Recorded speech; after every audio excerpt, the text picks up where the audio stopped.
Yo, what's good, peoples? How y'all feeling tonight, man? We gonna get into a quick fade tutorial with straight hair. All right. First thing we gonna do is we gonna rock out with the four guard, open, mid, and close. All right. Remember, your biggest guards are for removing bulk and for breaking down that parietal ridge, right? And in doing that, what's gonna happen is you're gonna maybe cause a line or like a light bulge. Pause, no freaky. All right, you're gonna cause that light bulge, pause, at the top of the parietal, right? With that parietal, don't worry about it because what you're gonna do is you're gonna use mostly your shears to knock out any kind of weight, right? When using the shears to knock out any kind of weight, you're gonna go through most likely your thinning shears, and then you're gonna use your actual regular standard shears to go through just the fine tuning of it. All right, so boom, after you go through your four guard, you want to slap on your three guard. All right. And with that three guard, you're going to do the same thing. Open, mid, and close, all right?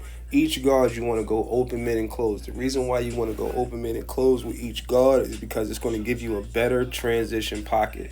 Now, the more you go through your guards, you want to make sure that you're also extending. Don't look at the top of the guard and think that you're actually extending into the zone that you need to extend in.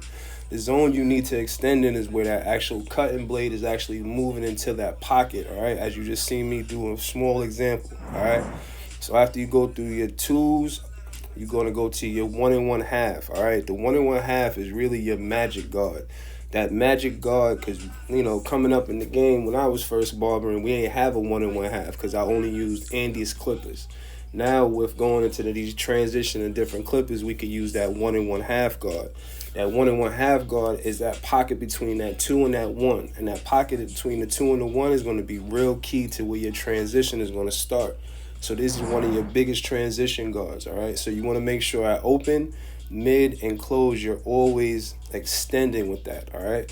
So now after you finish with that 1 1/2, you're going to slap that one guard on. And slapping that one guard on, you want to make sure you go exactly where your close 1 1/2 guard is, because each guard close overlaps the next open guard, all right? That's what I tell my students all the time. Don't be scared to extend when you breaking down each guard, all right? If a guard is open, don't be scared to go up, all right?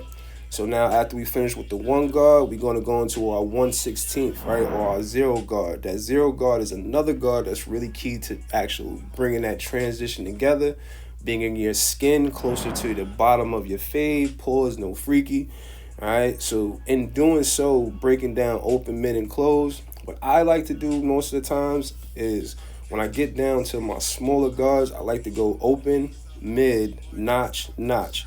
Reason being is it gives me a better transition pocket and it leaves me more room to be able to extend when I actually just use my open blade, all right? Now, after my 1/16 transition, you're going to start to see me use more of my corners to actually give me a better transition to actually extend into those different pockets. Now, remember, when you use your corners, you're not actually you're still blending, but you're actually a little bit of texturizing, a little bit in between. Pardon me for being jumbled up on my words. All right, so now we down to just a flat open clipper, right? And what that open clipper is, it's not a fade blade. Don't get confused, right? Because a lot of people won't tell you this. The fade blade cuts a lot closer than your taper blade. So when you're going through your transitions, you want to make sure that you're using that taper blade the closer you get to the closed clipper, or to where your designated length of your fade is going to be, which is in this case is a skin. All right, now can I go back in with a fade blade afterwards? Yes, because now I already broke down whatever weight was above that so that I could get a cleaner fade transition at the bottom. All right, so that's all you see me doing this video, open, mid, and close. This is a rough copy, but you know what I'm saying? I'm just trying to get back into throwing these videos up for y'all again. You know what I'm saying? Really appreciate y'all looking at, the state board for New York, getting that shaking with the video. I think we have maybe like 7K views or something like that. So keep on showing me love.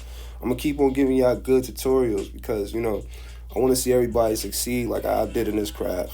All right, y'all stay safe. Peace.